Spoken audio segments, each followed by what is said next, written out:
The Figurine. On Christmas Eve, a young couple named Sarah and Mark decided to take a shortcut through the woods to get to their family's holiday celebration.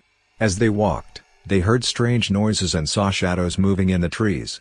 They quickened their pace, trying to get to the safety of the main road as soon as possible.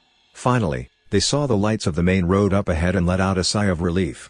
But as they stepped out of the woods, they saw a figure standing in the road. It was a tall, thin man with a pale face and dark, sunken eyes.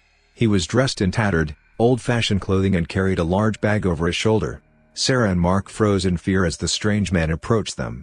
He reached into his bag and pulled out a small, wrapped box. "Merry Christmas," he said, his voice cold and hollow. Sarah and Mark reluctantly took the gift, their hands shaking. As they unwrapped it, they were horrified to find a small, wooden figurine of a man with a twisted, evil grin. They looked up at the stranger, who was now gone.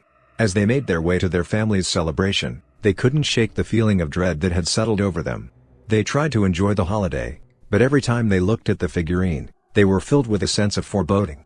On Christmas Day, they received a call from the police. Their family's home had been broken into and ransacked, and their loved ones were missing. The only clue left behind was the wooden figurine, which had been placed on the mantel as if it were some sort of twisted gift. Sarah and Mark realized with horror that the stranger in the woods had been the mastermind behind the abduction, and that the figurine was a symbol of his twisted sense of giving. They spent the rest of their lives searching for their loved ones, but they were never seen or heard from again.